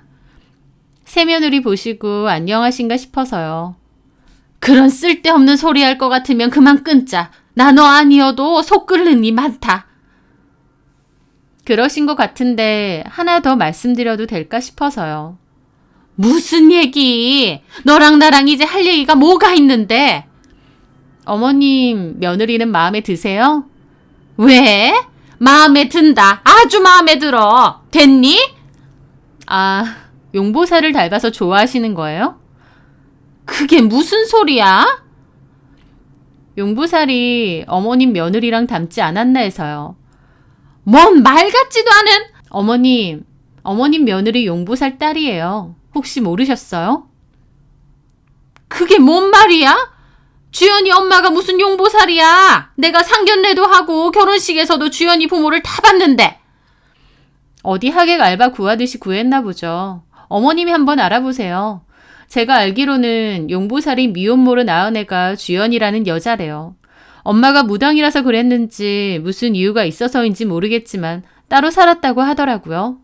그리고 뭐 사립고등학교 교사는 개뿔, 그 주연이라는 여자 직업도 제대로 없었고 백수로 지냈더만요. 그리고 제일 중요한 건요. 그 여자가 용준 씨랑 결혼 전에 사실혼 관계였던 남자도 있던데요. 혼인신고만 안 했지 결혼한 거나 다름없었다던데. 제 폭탄 발언에 어머님 까무러치시는 게 수학이 너머로도 느껴지더라고요. 너 그게 사실이야? 당연히 사실이죠. 본인들이 직접 얘기했으니까요. 네, 그때 당시 남동생은 저 몰래 어머님과 그 용보살도 미행을 했었는데 용보살이 그 주연이란 여자와 밖에서 따로 만나는 걸 봤답니다. 남동생이 카페에서 대화하는 걸 뒤에서 슬쩍 다 들었는데 그 둘은 모녀 사이였고 그 주연이란 여자는 전에 사실혼 관계였던 남자가 연락이 계속 왔나 보더라고요. 용보살이 자기 딸한테 그 남자 확실하게 안 끊어냈냐고 결혼하기 전에 연락 제대로 끊어라 그런 소리도 하더래요. 동생에게 그 얘기를 전해 듣고 저도 너무 놀랐죠. 그래서 생각을 해보니 시댁이 나름 알부자인데다 어머님이 용보살 말이라면 껌뻑 죽잖아요. 그러다 보니 그 용보살 입장에서는 자기 딸을 저 집에 시집 보내면 좋을 것 같다고 생각을 한 게 아닌가 싶었어요. 그러니 이런 엄청난 짓을 비밀로 저질렀겠죠. 난 이 말 못 믿는다. 네가 그런 걸 어떻게 알아왔는지 모르겠지만 그게 사실이라는 증거가 어딨어? 그럼 어머님이 직접 알아보세요. 저도 모르는 일이면 몰라도 아는 이상 말씀드리는 게 맞다 싶어서 연락드린 거예요. 그걸 이제 와서 말한다고? 이제라도 말씀드리는 걸 다행으로 아시고요. 그럼 전화 끊겠습니다. 전 시모와의 통화 후 전 남편에게 2-3번 전화가 왔지만 받지 않았습니다. 받을 필요도 없다고 생각했고요. 그 이후 엄마 친구분 말로는 제가 한 말로 그 집이 뒤집어졌고 진짜 용보살 딸인 것도 알게 되어 어머님은 용보살과 머리채까지 잡고 싸웠다고 했습니다. 너 때문에 내 아들 이혼까지 시켰는데 모녀가 짜고 치고 속였다고요. 저희 엄마랑 친한 친구분이 어머님 친구기도 해서 그 내용에 대해선 자세하게 다 듣게 되었는데 어머님하고 용보살이 난장판으로 싸워서 경찰까지 왔었대요. 그 광경을 직접 보지 못한 게 아쉬울 정도였습니다. 무당말 듣고 멀쩡히 잘 살고 있는 아들 이혼시키려 한 시모도 참 답답하지만 진짜 등신은 본인 의사나 생각은 아예 없고 꼭두각시 마냥 엄마 말대로 하고 있는 전 남편이겠죠. 이혼해서 끝낸 게 차라리 내 인생에는 더 나은 일이었구나 싶더라고요. 저런 일을 겪고도 또 무당을 찾을지는 모르겠지만 아마 제가 아는 시어머니라면 또다시 용하다는 점쟁이를 찾을지도 모르죠. 무엇보다 며느리가 무슨 자기 아들 성공에 도움이 돼야 하는 주춧돌인 것 마냥 생각하는데 아들이 얼마나 못났으면 꼭 남이 도와줘야 잘 된다고 생각하는 건지. 운이 좋아 아버님 사업이 잘 돼서 여유롭게 살았지만 그렇게 어리석은 생각으로 살다간 그마저도 오래 갈 것 같지 않다 싶네요. 이미 휘청이는 것만 봐도요. 저는 위자료 두둑히 받은 돈으로 제 인생 열심히 살아보려 합니다. 제 사주가 안 좋느니 어쩌느니 했지만 그래서 더더욱 보란듯이 잘 먹고 잘 살고 싶네요. 제 사연 들어주셔서 감사합니다.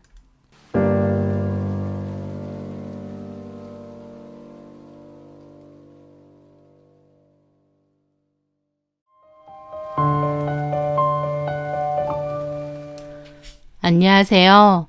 저는 결혼 8년 차 6살 아이를 키우고 있는 여자입니다. 저희 남편은 우유 대리점을 운영하고 있습니다. 시부모님이 하시던 일이었고 지금 거주하는 지역의 전체 구역을 다 맡아서 하셨어요. 저희 남편은 삼형제인데 남편과 막내 도련님은 시부모님이 하시던 우유 대리점 중 구역 몇 개를 받아서 맡아서 하고 있어요. 구역이 다르다 보니 대리점은 각자 있고요. 저는 남편을 도와 사무실에서 제품 주문 및 사무 업무를 맡아 하고 있습니다. 그러다가 막내 도련님이 결혼을 하게 됐어요. 막내 동서는 이곳에서 3시간이 떨어진 지역에서 살다가 결혼을 하면서 막내 시동생을 따라 이곳으로 오게 됐죠. 살던 곳을 떠나 왔다 보니 막내 동서는 결혼 후 좀 외로워 보였습니다. 우유 대리점 일이라는 게 납품하는 사람은 주말도 따로 없고 바쁘거든요. 막내 도련님도 늘 바쁘셨고 그렇다 보니 신혼이라도 동서와 지내는 시간이 많지 않아서 막내 동서는 더 외로운 것 같았죠. 저도 그런 막내 동서가 안쓰러웠습니다. 친구도 없고 가족도 없는 낯선 타지에서 남편 하나만 보고 산다는 건 꽤나 외롭고 쓸쓸한 일일 테니까요. 그래서 일부러 더 친하게 지내려 했습니다. 막내 동서도 막내 도련님이 맡아서 하는 대리점에서 저와 같은 사무일을 했는데요. 같은 일을 하다 보니 서로 말도 잘 통하고 일적으로도 통화할 일이 종종 있었죠. 저와 나이 차이는 8살 정도 났지만 워낙 막내 동서가 말도 많고 부침성 있는 성격이다 보니 금방 가까워질 수 있었어요. 대리점 사무일은 금방 끝나기 때문에 저희는 종종 만나서 밥도 먹고 커피도 한잔하고 서로 집에도 자주 놀러가며 잘 지냈죠. 동서가 하루는 그러더라고요. 자기가 남편 하나만 보고 여기로 왔는데 친정이 근처인 것도 아니고 친구들이 있는 것도 아니다 보니 너무 쓸쓸했다. 그런데 내가 살갑게 대해주고 또 자주 만나면서 시간도 보내고 하니까 재밌기도 하고 외로운 마음도 많이 가셨다라고요. 저한테 많이 고마워하더라고요. 하지만 저 역시도 동서랑 같이 있으면 편하고 재밌어서 좋았어요. 대화도 잘 통하고요. 동서지간이고 또 8살이라는 나이 차이도 있었지만 막내 동서와 저는 마치 친자매처럼 가깝고 친하게 잘 지냈죠. 그때쯤 저는 취미로 블로그를 하고 있었어요. 육아에 관한 것도 올리고 맛집이나 카페에 관한 리뷰도 올리곤 했죠. 블로그를 하다 보면 체험단이라는 게 있는데요. 음식점이나 미용실, 펜션 등등 서비스를 공짜로 이용하고 그 대가로 리뷰를 블로그에 올려주는 일입니다. 이거 해보니까 제법 쏠쏠하더라고요. 맛집도 공짜로 다니고 또 필요한 제품도 협찬받고 저는 동서에게 이런 얘기를 해주었고 동서도 그런 게 있느냐며 신기해 하더라고요. 저는 그 체험단을 이용해서 동서와 공짜로 맛집도 많이 다녔어요. 미용실 체험단으로 동서 머리도 많이 해주고요. 동서는 제가 하는 거 보니 자기도 하고 싶다고 해서 블로그 하는 방법도 알려주었습니다. 그러면 동서는 형님 덕분에 이런 제품들도 협찬받고 체험단도 이용하니까 너무 좋다고 덕분에 살림에 도움이 많이 된다면서 다 제가 알려준 덕분이라고 하더라고요. 그렇게 동서와는 2년 정도 가깝게 잘 지냈습니다. 저에게는 동서이기 전에 마치 동생 같은 느낌까지 있었어요. 그런데 둘째 도련님이 결혼을 하게 되면서 막내 동서와 제 사이에는 금이 가기 시작했어요. 둘째 도련님은 직장을 다니면서 혼자 살고 있었는데 원래는 결혼 생각이 없다고 했거든요. 명절이나 집안 행사 때 집에도 잘 안 왔고요. 그런데 결혼을 한다고 결혼할 여자를 소개시켜 준다는 거예요. 그렇게 온 가족이 시댁에 모여서 둘째 도련님과 결혼할 여자를 기다리고 있었습니다. 저희 시댁은 주택인데 담장이 낮아서 밖에 주차하는 차가 보이거든요. 약속 시간이 다 돼가자 집 앞에 차가 한 대 서더라고요. 둘째 도련님은 차가 없다 보니 결혼한다는 여자의 차인 것 같더라고요. 어머 형님, 벤츠예요. 그것도 비싼 라인으로. 그래? 어머 웬일이야. 좀 사는 분인가 봐요. 막내 동서는 호기심 가득한 얼굴로 보더라고요. 잠시 후 둘째 도련님과 결혼한다는 여자분이 집 안으로 들어왔죠. 저희 가족들 전부 일어나서 반갑게 맞이를 했습니다. 둘째 도련님의 여자친구는 좀 깍쟁이 같았습니다. 저희 시부모님도 웃으면서 어서 오라고 환대를 하는데도 어색하게 고개만 까딱거리며 인사를 하더라고요. 그러면서 시댁을 이리저리 훑어보더라고요. 여기는 우리 형수, 그리고 내 동생이랑 재수씨. 둘째 도련님이 소개를 했고 저도 웃으며 맞이했습니다. 반가워요. 오느라 고생 많았어요. 가까운데요 뭐. 저는 그 말에 좀 흠칫했습니다. 인사말을 저렇게 받는 사람은 처음 봤거든요. 성격이 좀 특이한 사람이네 생각했죠. 그렇게 인사를 다 했고 거실에 둘러 앉았습니다. 저와 막내 동서는 식사 준비 때문에 주방으로 들어갔고요. 막내 동서가 제 옆에 와서 소근대더라고요. 형님 보셨어요? 뭘? 저분 가방요. 명품 신상이에요. 600도 넘는데 저거. 어머 정말? 그렇게 비싼 거야? 네. 차도 그렇고 하고 있는 것도 그렇고 돈이 되게 많으신 분인가 봐요. 그런가 보다. 무슨 일 하실까요? 진짜 궁금하네. 그렇게 식사 준비를 마치고 다 같이 둘러앉아 식사를 하게 됐습니다. 시부모님도 이런저런 질문을 하셨어요. 무슨 일 하느냐, 사는 곳은 어디냐, 형제 관계는 어떻게 되느냐 등등요. 그분은 은행원 하다가 지금은 그만뒀다고 하더라고요. 근데 둘째 도련님이 웃으며 그러는 겁니다. 경란이는 지금 일 안 하는데 돈은 나보다 더 잘 벌어. 둘째 도련님 말에 그분은 그런 소리를 왜 하냐는 느낌으로 살짝 밀더라고요. 야, 그게 무슨 말이냐? 이 사람이 주식의 귀재거든. 아, 그래? 그냥 조금 해요. 조금 하는 거 아니야. 돈 엄청 잘 벌어. 다니던 직장까지 그만둘 정도라니까? 이야, 대단하시다. 너 능력 좋다, 임마. 그 얘기를 듣는데 저도 너무 신기하더라고요. 주식으로 대박났다는 얘기는 건너서는 들어봤지만 이렇게 가까이서는 처음 봤거든요. 나중에 남편 통해서 구체적으로 들어보니 은행 다니면서 꾸준히 주식 투자를 했었고 주식 쪽으로 수익이 굉장히 좋아서 직장도 그만두고 전업으로 주식을 한다고 했습니다. 그걸로 차 산 것도 맞고 둘째 도련님과 살 신혼집에도 많이 보탰다고 하더라고요. 와, 완전 주식 능력자네. 신기하다. 그러니까 어쩐지 엄청 콧대 높아 보이더라. 잘 웃지도 않고 말도 거의 없고.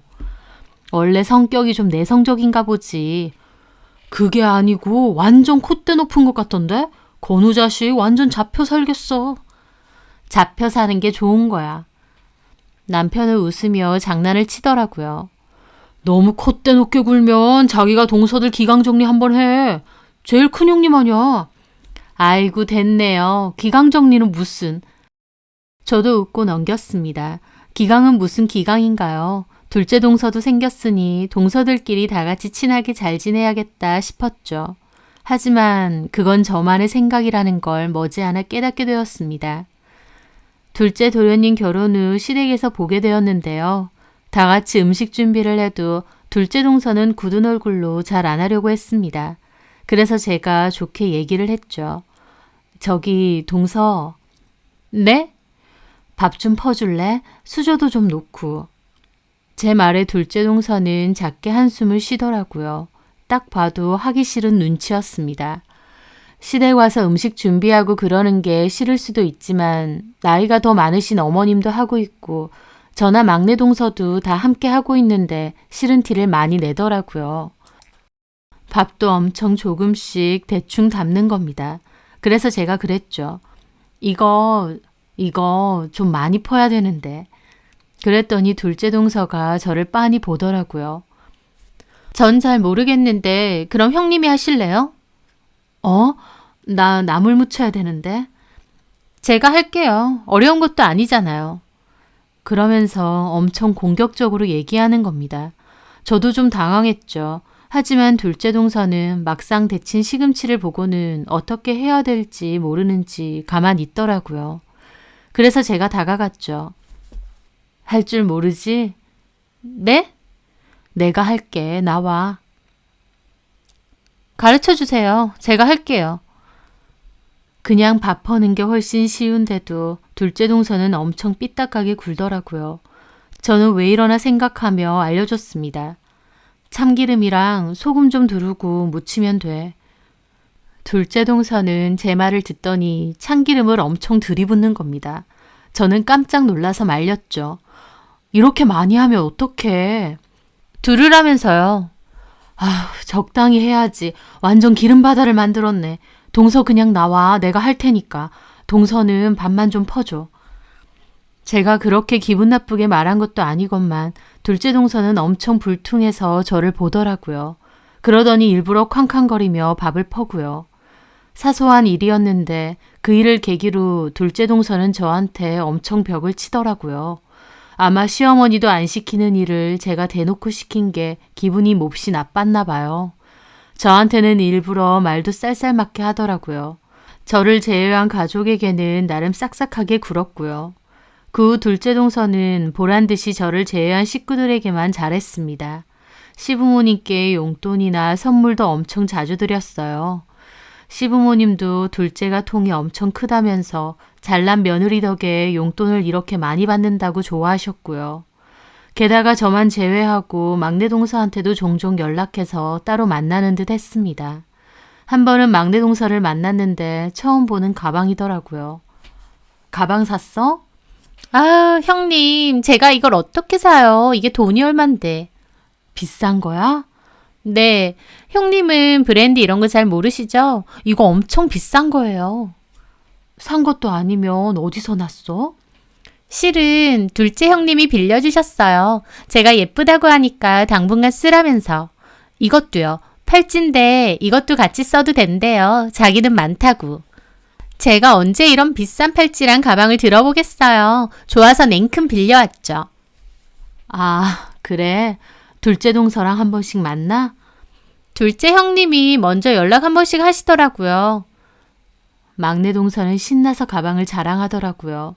저는 속으로 동서들끼리 볼 건데 왜 나한텐 연락 안 했나 싶기도 했습니다. 서운한 마음도 없지는 않았지만 그냥 그러려니 이해했어요. 둘째 동서와 막내 동서가 친하게 지내는 게 나쁜 것도 아니니까요. 하지만 날이 갈수록 둘째 동서와 막내 동서는 몹시 가까워졌고 반면 저는 계속 소외되더라고요. 막내 동서가 제 연락을 자꾸 피하는 겁니다. 평소에는 자주 만났는데 그때쯤에는 제가 연락해도 몸이 안 좋네, 은행에 가야 되네, 일이 있네 등등 여러 핑계를 대면서 저를 피하는 겁니다. 처음엔 진짜 그런 줄 알았어요. 그런데 나중에 막내 동서 SNS를 보다가 둘째 동서랑 내내 붙어 다닌다는 것을 알게 됐죠. 그것도 저한테는 이런저런 핑계를 대며 못 본다고 했던 날들이요. 그걸 보는데 정말 서운하더라고요. 그냥 솔직하게 말하면 되지 왜 거짓말까지 하면서 몰래 둘째 동서를 만났나요? 저는 좀 그렇더라고요. 그리고 둘째 동서가 워낙 돈도 많다 보니 막내 동서를 데리고 좋은 데를 많이 다녔습니다. 비싼 곳에서 브런치 먹고 호텔에서 식사하고 쇼핑하고 스파도 데리고 다니고 막내 동서도 너무 즐거워 보이더라고요. 둘째 형님 덕에 호강하는 중. 이런 글도 많이 올리고요. 솔직히 저도 사람인데 그걸 보니까 서운하기도 했습니다. 둘째 동서만큼 좋은 곳, 비싼 곳 데리고 다니고 그러지는 못했지만 그래도 자주 만나면서 대화도 많이 하고 즐거웠다고 생각했는데 이제는 제 연락은 거짓말까지 해서 피하면서 둘째 동서하고는 보란듯이 잘 다니는 게요. 하지만 막내 동서도 이렇게 지내는 게 좋은가 보다 즐거워 보이니 됐다 생각하며 저도 더 이상은 신경을 안 쓰고 제 일이나 했죠. 그러다가 한 번은 물류 관련된 일 때문에 막내 동서랑 막내 도련님이 저희 사무실에 온 적이 있어요. 일을 끝내고 식사나 하자고 했는데 도련님과 남편은 급하게 납품 가야 되니까 두 사람이서 먹으라고 하더라고요. 그래서 저도 막내 동서한테 뭐 먹고 싶은 게 있느냐고 제가 사준다고 했죠. 막내 동서는 그냥 근처에서 대충 때우고 가자고 하더라고요. 예전 같으면 이것도 먹고 싶고 저것도 먹고 싶다고 조잘거리면서 형님, 우리 차 타고 좀 멀리 나가면 안 돼요? 바람도 세게. 하던 사람이었는데 이제는 시큰둥한 얼굴로 근처에서 대충 먹자고 하는 겁니다. 그래서 저도 그러자고 하면서 대리점 옆에 국수집에 가게 됐죠. 국수를 기다리면서도 대화가 별로 없었어요. 막내 동서는 내내 폰만 붙잡고 톡을 보내고 있었고요. 그러다가 동서하는 말이 형님, 제 머리 색깔 어때요? 머리? 그러고 보니 염색했어? 네, 색깔 예쁘죠? 잘 어울린다. 형님이 해줬어요. 엄청 비싼 디자이너 미용실에서. 형님? 둘째 형님요. 아, 그래? 그런데 갑자기 막내 동서가 제 눈치를 보는 겁니다. 아, 형님 앞에서 둘째 형님 얘기하는 건 좀 그런가? 저는 의아한 기분으로 물었죠. 그게 무슨 소리야? 아니, 형님이 둘째 형님 별로 안 좋아하시잖아요. 내가? 저는 황당하더라고요. 둘째 동서가 저를 별로 안 좋아한다는 건 느꼈지만 저는 둘째 동서를 딱히 싫어한 적이 없습니다. 내가 언제? 에이, 솔직히 둘째 형님 별로 안 좋아하시는 거 맞잖아요. 내가 왜? 둘째 동서랑 따로 보지도 않는데 내가 안 좋아할 만한 일이 어딨어? 제 말에 막내 동서가 묘한 표정을 짓더니 그러는 겁니다. 솔직하게 말해도 돼요, 형님? 말해봐. 형님, 둘째 형님한테 살짝 열등감 있으신 것 같은데. 저는 너무 어이가 없었습니다. 이게 무슨 소린가 했죠. 그게 무슨 소리야? 왜 집안 행사 있어도 둘째 형님이 형님보다 돈도 더 많이 내시고 시부모님한테 용돈도 많이 드리잖아요. 그런데? 그런 것 때문에 형님이 둘째 형님 좀 고가워하시는 것 같아서요. 둘째 형님도 그런 게 느껴져서 형님 좀 불편하대요. 내가? 기가 막히더라고요. 저는 그런 걸 고가워한 적도 없고 그런 모습을 겉으로 표현한 적도 없습니다. 제가 굳이 왜 그러겠나요? 나 그렇게 한 적 없어. 에이, 대놓고 말은 안 하셔도 다 느끼죠. 둘째 형님도. 둘째가 그래?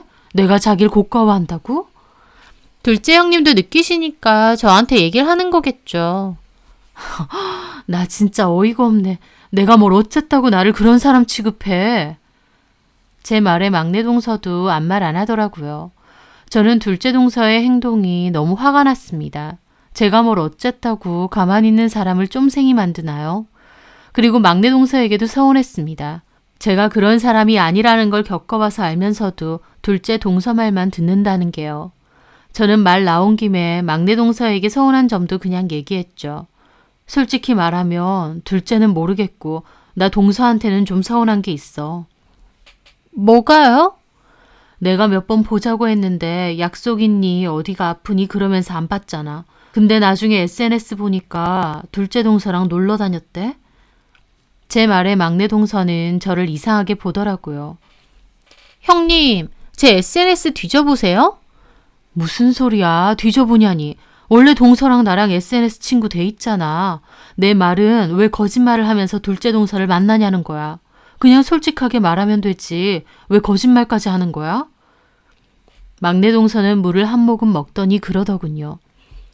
솔직하게 말해서 저 형님보다는 둘째 형님하고 다니는 게 더 편하고 좋아서요.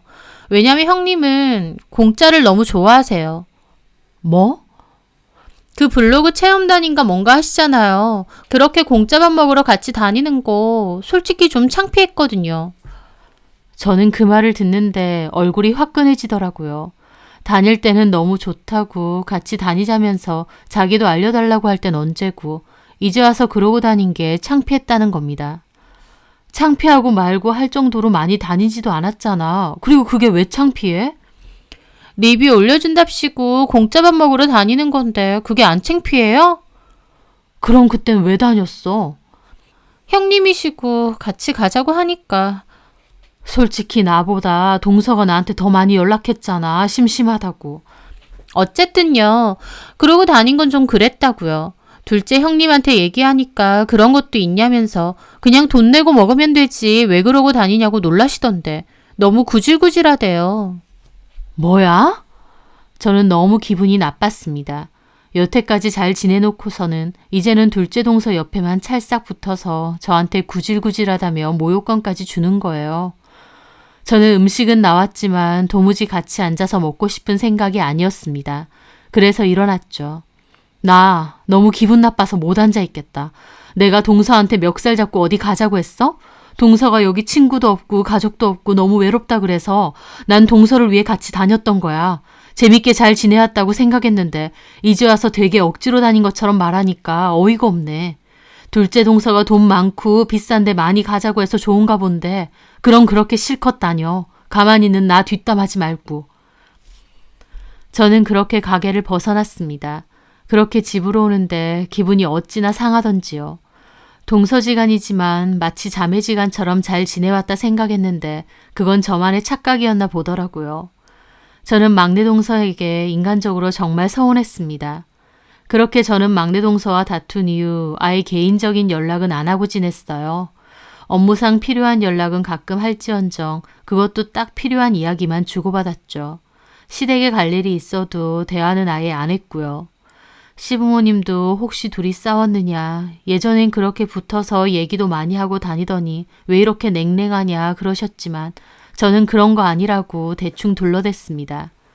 시댁에서 모이는 일이 있으면 저 빼고 막내 동서와 둘째 동서만 대화하고 친하게 잘 지냈죠. 당연히 그 사이에서 소외감도 느꼈지만 그냥 그러려니 했습니다. 그 후에도 저는 제 일하고 아이 키우고 또 친구들이랑 한 번씩 만나면서 평소처럼 바쁘게 지내게 되었어요. 그렇게 몇 달이 지나고 어버이날이 다가와서 식사를 하기로 했습니다. 저희 가족이 가장 먼저 시댁에 갔고 좀 있다 보니 둘째 도련님네가 오시더라고요. 회 먹기로 해서 상에다 회를 차리는데 그날따라 막내 도련님네는 안 오시더라고요. 이상하네. 막내는 왜 이렇게 늦어? 둘째야, 막내한테 전화 좀 해볼래? 올 때 되면 오겠죠 뭐. 둘째 동서도 말을 살짝 피하며 굳은 얼굴로 화장실을 가는 겁니다. 그러자 어머님이 그러시더라고요. 왜 이렇게 찬바람이야? 그럼 내가 해보지 뭐. 어머님은 전화를 걸었는데 도련님은 전화를 안 받으시더라고요. 전화를 안 받네? 아버지 출출해 하시니까 우리 먼저 먹자. 그렇게 막내 도련님네를 제외하고 둘러앉아 식사를 할 때였어요. 그때 현관 소리가 들리면서 막내 도련님과 막내 동서가 들어오더라고요. 그런데 막내 동서는 울었는지 눈이 퉁퉁 부어있고 빨간 겁니다. 두 사람이서 싸웠나 생각했죠. 왜 이렇게 늦게 와? 너네 싸웠어? 막내 도련님은 아무 말 안 하더라고요. 어머님은 막내 동서에게 다시 물었죠. 왜 그래? 싸웠어? 그런데 어머님 말이 끝나자마자 갑자기 동서가 으앙하고 울음을 터뜨리는 겁니다. 가족 모두 당황했죠. 뭘 잘했다고 울어? 그런데 갑자기 막내 동서는 둘째 동서에게 달려가는 겁니다. 그리고는 둘째 동서가 들고 있던 젓가락을 바닥으로 확 집어던졌죠. 막내 동서의 돌발 행동에 식구들 다 놀라서 경악했고요. 막내 동서는 화가 나서 소리를 지르더라고요. 형님, 지금 목구멍으로 회가 넘어가세요? 왜 이래? 미쳤어? 네, 미쳤어요. 제가 안 미치게 생겼어요? 형님 때문에 돈 다 날리고 친정 부모님 돈까지 날렸는데. 도대체 이게 무슨 소린가 했습니다. 둘째 동서도 어이없어 하더라고요. 말 똑바로 해. 그게 어떻게 나 때문이야. 형님 말 듣고 투자했다가 이 모양 이 꼴이 났잖아요. 근데 어떻게 형님 탓이 아니에요? 이게 뭔 소리야? 너네 지금 무슨 소리를 하는 거야? 진정 좀 해. 제가 진정할 수가 없어요, 아버님. 둘째 형님 말 듣고 제가 얼마를 투자했는지 아세요? 진짜 갖고 있는 거 전부에다가 저희 부모님 돈까지 넣었다니까요, 주식에. 뭐야? 근데 그거 완전 휴지 조각이 됐어요. 이게 말이 돼요? 막내 동서는 펑펑 울더라고요. 둘째 동서는 허 하면서 어이없어 하고요. 왜 내 탓을 하는데 투자 결정은 막내 동서가 한 거잖아. 내가 하라고 등 떠밀었어? 그리고 나도 손해봤어. 뭐? 손해? 둘째 동서의 말에 갑자기 막내 동서가 눈이 확 뒤집히더니 둘째 동서 머리채를 잡는 겁니다. 야, 너 아사리판 되기 전에 거의 다 뺐다며. 근데 왜 나한테는 말 안 해줬어? 이거 안 놔? 못 나. 네 돈은 빼고 왜 나한테 말 안 해줬냐고. 야, 이 미친. 네가 알아서 해야지. 그걸 왜 나한테 그러는데. 그리고 나도 다는 못 뺐거든? 둘째 동서도 막내 동서 머리채를 잡았고 거실은 순식간에 아수라장이 됐습니다. 두 사람이 엉겨붙고 소리 지르고 상위에 있던 회며 매운탕까지 다 엎어졌죠. 도련님들과 저희 남편까지 매달려서 그만하라고 말리는데 동서 둘이서 정말 작정한 듯 싸우는 겁니다. 머리채를 미친 듯이 움켜잡고요. 저도 그만 좀 하라고 말렸지만 동서 둘이서 너무 흥분해 있는 상태였죠. 그렇게 짐짝처럼 들다시피 도련님들이 동서들을 안아서 떼어놓았고 막내 도련님은 쌩 난리를 치는 막내 동서를 데리고 방으로 가더라고요. 두 사람을 떼놓기 위해서요. 둘째 동서는 머리가 한 움큼 뽑혀서는 아프다고 고소할 거라고 엉엉 울고요. 바닥은 매운탕에 회에 머리카락들까지 엉망진창이었습니다. 저기 둘째 도련님, 일단 동서 데리고 집에 가세요. 막내 동서 나오면 또 난리 날 것 같아요. 제 말에 둘째 도련님도 정신없이 동서 데리고 나가더라고요. 그 와중에 막내 동서는 문 열고 어딜 내빼느냐고 소리 지르고요. 둘째 동서도 가만 안 있는다고 고소할 거라고 소리 지르면서 나갔습니다. 정말 살면서 그런 개판은 처음 봤어요. 어머님도 아버님도 이게 도대체 무슨 짓들이냐며 화가 나셨고 저와 남편은 부랴부랴 엉망된 거실을 수습했죠.